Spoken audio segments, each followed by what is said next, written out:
Sarcasm. It's characterized by saying something but opposite in a witty way, and it's usually used to mock, tease, or criticize someone or something. It's understood through the tone of voice and the context in which it's used. Sarcasm is common in casual conversations and often depends on shared context to be effective. Anti-humor. It's a type of alternative humor that causes laughter because of the surprise created by the lack of a punchline or joke at the end. A famous example of this is the Shaggy Dog story, which consists of telling an extremely long story without delivering a punchline at the end, and it often leaves people confused before the laughter kicks in. White humor. It's the most innocent type of humor as it's free of offensive content, and it doesn't require mockery of someone or any form of humor that may hurt other people's feelings.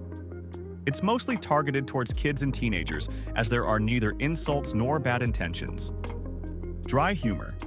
It's a type of inexpressive humor which consists of saying something funny without using body language and delivering the jokes in a straightforward style with a serious intonation. The comedian or speaker doesn't smile, laugh, or show that they're joking, which makes it even funnier. It's often short and clever, relying on wit and subtlety instead of dramatic gestures or loud expressions. The contrast between the serious tone and the funny content creates the humor. Black humor. Black humor is characterized by the addressing of inappropriate or sensitive topics, such as death, disability, or violence with the goal of producing laughter through emotional shock. This type of humor requires great sensitivity from the comedian and knowledge about the context of where and when the joke is said, as it's really easy to cross the line into straight-up insults. A big advantage of black humor is that it can lighten up difficult topics and reduce the pain they cause. Slapstick, also called physical comedy. It's usually full of physical violence, both real and simulated, with the intent of creating laughter in the audience.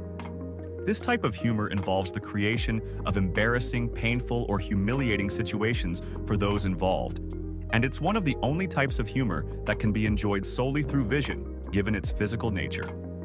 No soap radio. It's a prank that consists of making a punchline at the end of the joke that has no relation to the body of the joke, while the comedian pretends that it does by laughing, and if the other person starts laughing along, the comedian asks him to explain the joke, making him feel embarrassed. Satire. It's the use of humor and exaggeration to criticize or point out problems in society, politics, or other areas. For example, a comedian might make jokes about political leaders to highlight flaws in their policies or behavior. Satire can be playful and funny, but it often carries a serious message.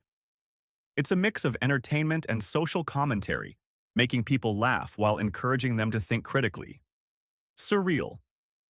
It's characterized by its lack of logic and coherence, breaking the rules of logic and creating something unexpected and bizarre. It combines random and nonsensical ideas in a way that makes people laugh because it's so absurd. For example, a joke about a fish walking on land and opening a coffee shop might make no sense, but the randomness is what makes it funny. Surreal humor requires creativity and balance to avoid becoming too chaotic or confusing. Green humor.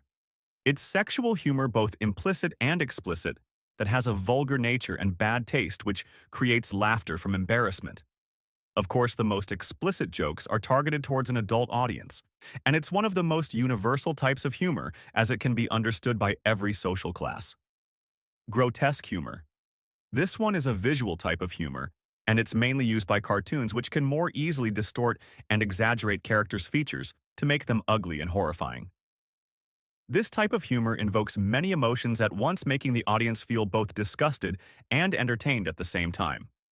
Reaffirming and autodestructive humor. These two are both types of self-irony, but they have different meanings.